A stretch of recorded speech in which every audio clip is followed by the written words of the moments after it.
Hello again. In this video today, I will show you how to create your first Rails application. As I told you before, there is many ways to create a Rails application. There is some people who uses an IDE such as RubyMine. By the way, I'm using RubyMine too. There is some other people who uses Athena IDE. There is some people who are using just a text editor. So in this course, I'll be using the RubyMine IDE. In this video today, I will show you two ways to create your Rails application. For those who just want to use a simple text editor, and they will use the command prompt for with Ruby on Rails, and I will show you how to use an IDE such as RubyMine to create your first Rails application. Let's start by the first way, which is using the command prompt with Ruby on Rails. In your search tab, you have to type command prompt with Ruby on Rails. So open up this command prompt, and to create your first Ruby on Rails application, you have to type the following command. So type Rails space new space, and here you have to type your name of your choice for your application. So I'm gonna just call it Hello Rails. So I repeat, to when you are using the command prompt with Ruby on Rails to create your first Rails application, you have to use this command. So you have to type Rails space new space, and you have to type the name of your application. Then hit enter and wait for the process to be finished. So let's wait. So as you can see here, the folders and files of your Rails application are being generated. So let's just wait just for a moment. So the application was successfully generated. So as you can see here, we are in the sites folder. So let's go to the sites folder. So as you can see here, the folder of my new Rails application, which is called Hello Rails. So let's open up this folder. As you can see, this is the file and folders that compose our Rails application. So now, for those who want to use a simple text editor, I suggest that you use the Atom text editor. It's an awesome text editor. So let me just show you. Let's wait for it to launch.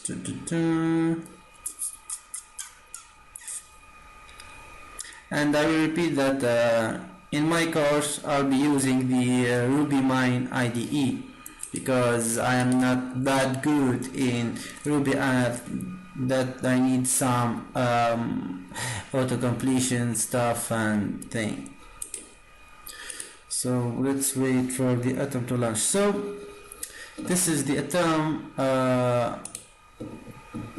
text editor. So I will open my project here. So go to this to the file menu and open folder,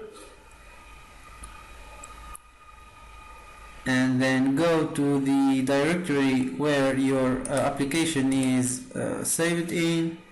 So sites, okay, Hello Rails, then click select,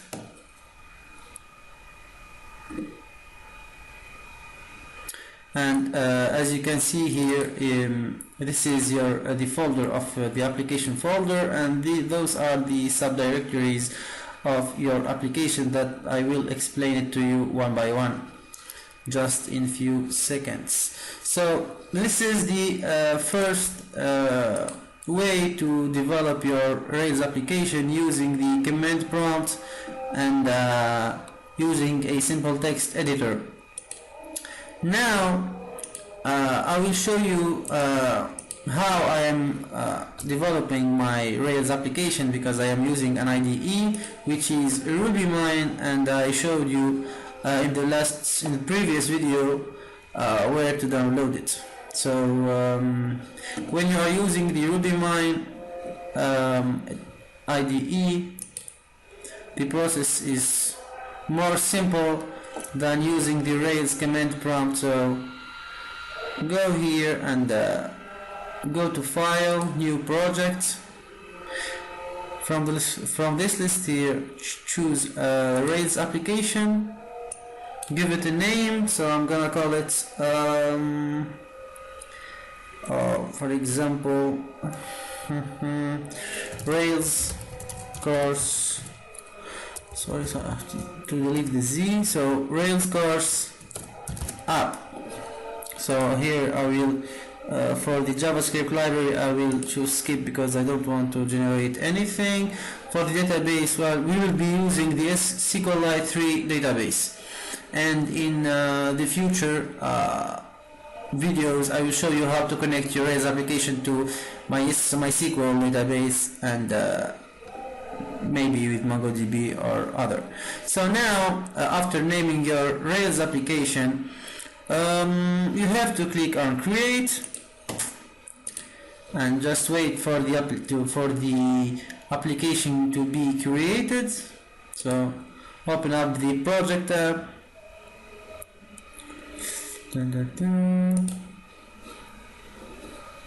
Come on. In this video today I will show you the different subdirectory of contained in your project folders projects, and I will explain and define each one of them. So where is my applications folder? So advanced, bootstrap, Facebook. So here it is, Rails course app.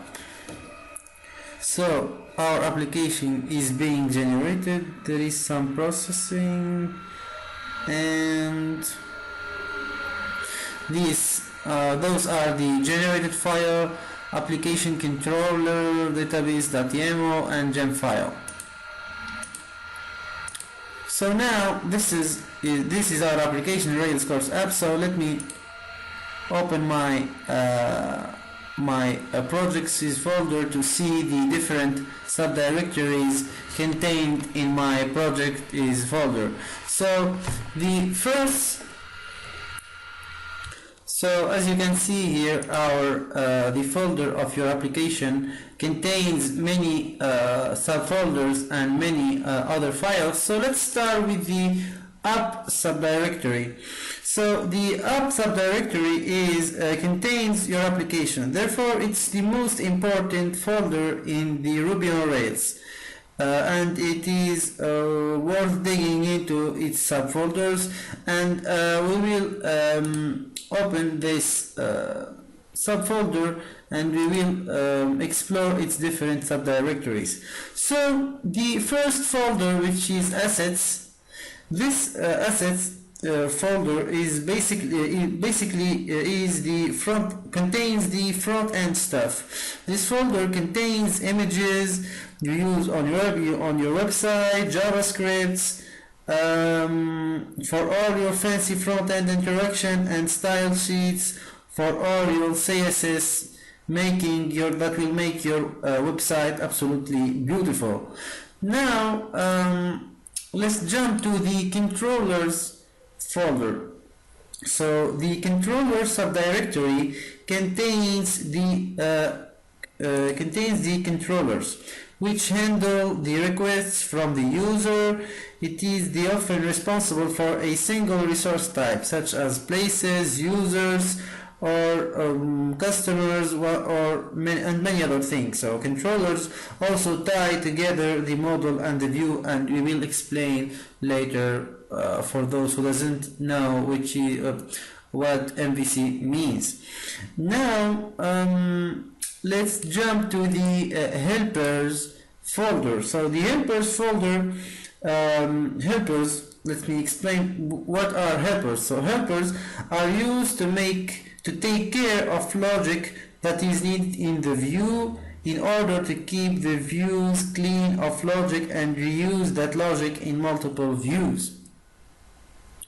So, and then we will jump to the mailers directory. So the mailer directory contains functionality to send emails and blah blah blah. So now the next one is the models directory. So the models subdirectory holds the classes that model the business logic of our application. It is concerned with the thing our application is about. Often this is data that's also saved in the database. Example here, for example, we can take person or customer, account, or whatever. So this is the model from subdirectory. So the next one is views. The views subdirectory. So the views subdirectory contains the display templates that will be displayed to the user after a successful request. By default, they are written in HTML with embedded Ruby, that means file with the extension .html.erb. The embedded Ruby is used to insert data from the application. It's then converted to HTML and sent to the browser of the user. It has subdirectories for every resource on our application. Example, places, like as I told you before, places, persons, customers, accounts, patient, the physician, or whatever you like. This subdirectories contains the associated view files. So and let me okay, I will jump now to the next one because I will not dig in more details about the views folder. So now let's go to the config subdirectory. So the config subdirectory contains the configuration files that your application will need, including your database configuration, this which is represented by the database.yaml file, and the particularly important routes.rb.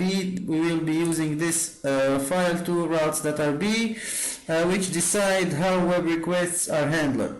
The routes.rb file matches a given URL. Let me just open this file here. So we'll be doing some work here. So as I told you, the routes.rb file matches a given URL with the controller, which will handle the requests. So which is the next one? So so the DB subdirectory. So the DB subdirectory contains a lot of database related files. The most importantly, the migration subdirectory, because I will explain what is a migration later, but for those who doesn't understand what is a migration, so there is some file, there is a thing called migration that we will be creating and using here. So this DB folder will contain migration subdirectory. That means there is another folder that will be contained inside the DB that it will be called migrations. And the DB folder is containing all your database migration files. Migration setup here I will explain just a little bit about the migration. So migration sets up your database structure, including the attributes of your models. So with migration you can add new attributes to existing model. For example, if I create a model called user, for example, and I give it in the first place attributes such as, for example, name, last name, age, and I forgot to give it a birth date attribute, so I have to create a migration and precise inside this migration file that I want to add a birthday attribute inside my for example user table. So I specify, for example, let me just make it simple for you. So add, for example, add how can I say, add I forgot the word, add, for example, for birthday attribute which is of type date to the user table, and this is how it will look like. So now let's jump to the which is the next one. So which one will I explain? So now let's jump to the lib directory. So the lib directory, of course, it's a short for library. It contains code you have developed that is used in your application and may be used elsewhere. For example, this might be code used to get specific information from Facebook, for example. And the next one is the log folder. Here we will see all the funny stuff that is written in the console where you started the Rails server. It's written to your development.log development.log. So it will be a file called development.log that will contains the errors and the log of your application. And the definition logs contains runtime information for application, etc. So now we'll jump. I think this video is very long, so 17 minutes. Oh my god. So the next folder is the public folder. So the public folder here, as you can see, it contains some HTML file and the robots.txt and an image. So the public folder contains static files that do not contain Ruby code. So as I told you, HTML file that contains some embedded Ruby code finished with ERB extension. That means it contains they have an extension of the name of your file .html.erb, but those are static files. They are just HTML file. So as you can see, it contains the error file, so the code 404 code for those errors. So and now let's jump quickly to the test file. The test file contains the tests for application. With tests you can make sure that your application actually does what you think it does. This directory might also be called spec if you are using the rspec gem. So for those who have an idea about the testing, they might recognize what are specs and the rspec gem. So let's jump now to the vendor file. So vendor folder, not file. So this folder is for software code provided by other libraries. Most often libraries are provided as Ruby gems and installing using the Gemfile. So we will not be dealing too much with this folder. I think we will never open this folder during this course. And then let's now talk about these files here. We are done with the folders. Let's just discuss those files. So the first one is the Gemfile. So this is a very important file. As you can see here, it contains the source, the URL of the rubygems.org, and as you can see here, each line contains the gem keyword with some names here: Rails, SQLite3, SAS, Rails, Uglifier, JBuilder, etc. So the gem file is the file that specifies a list of gems that are required to run your application. Rails itself is a gem. So as I told you before in the previous video, I showed you how to update the Rails gem. So Rails itself is a simple gem. So so here you will find your listed gem that you are using in your application. So if you need, for example, for those who knows the React.js framework, if we need to use the React.js in our application here, we can type, for example, gem, and the simple code, for example, React Rails. So if I want to include this gem, or in other words, a package for those who are used to use the ASP.NET MVC framework, this is like a package. So in Rails and Ruby, in Ruby and Ruby on Rails, we call this gems. So gems are like external libraries that we can include in our Rails application to be used later on. So I think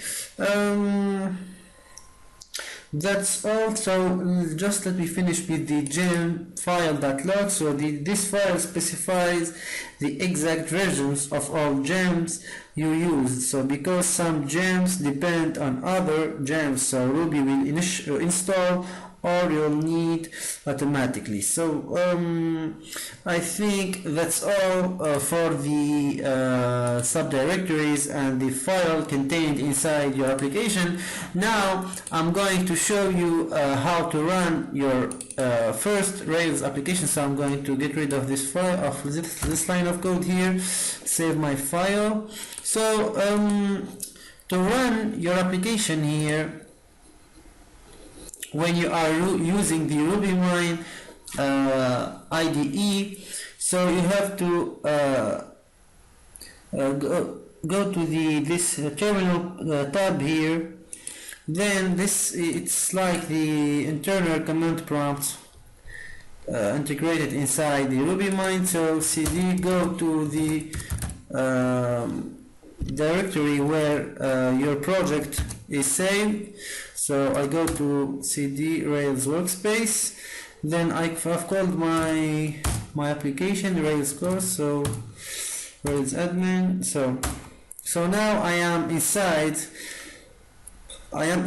my project folder. So here now I'm going to type a command to run my application. So to run your Rails application, you have to type this command. So type Rails space S.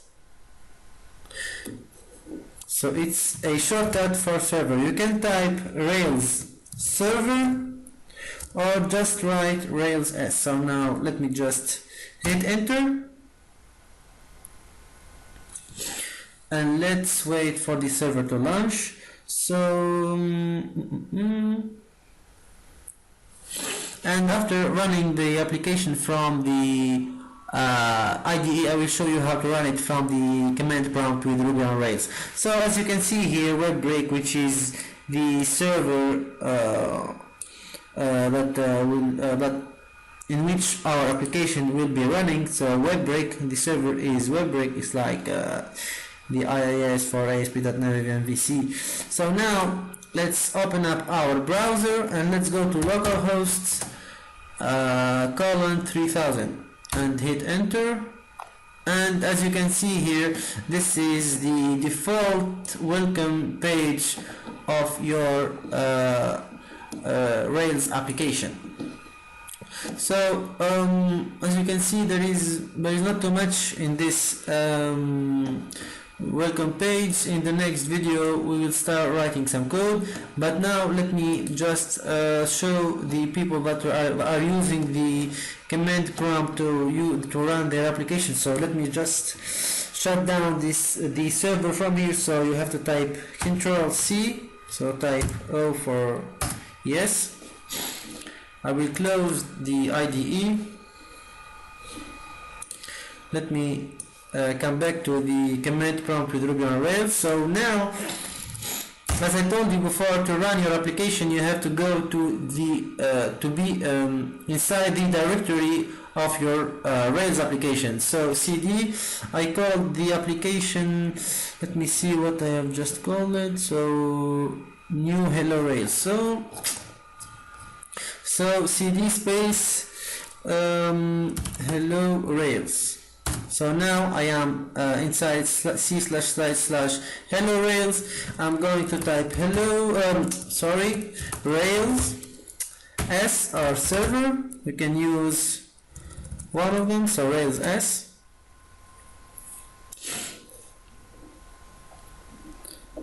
So as you can see, booting web break, the server is being launched. Let's just wait for a few moments for it. So as you can see, Babrik SCP, the hashtag star, so the server is running. So let's go to localhost 3000, hit enter, and it's the same thing. If you are running your application from this IDE, which is RubyMine, or from the command prompt, it will display the same welcome page. So I think that's all for this video today, and this video is too long. It's about 26 minutes. Oh my god, this is too much.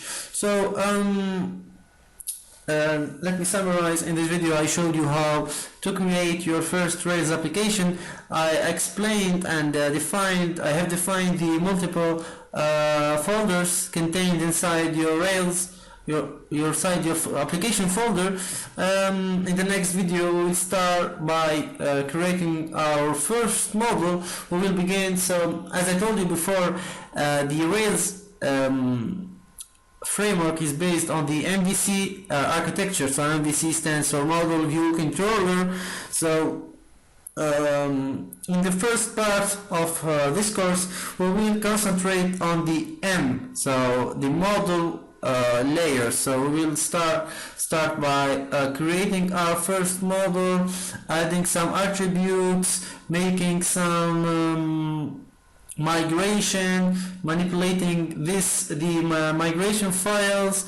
We will create our database, we'll insert some data, and then we will jump to the next layer, which is the C, the controller, and so on until we reach the view layer. So I hope you enjoy this video today, and see you in the next lesson. Bye bye.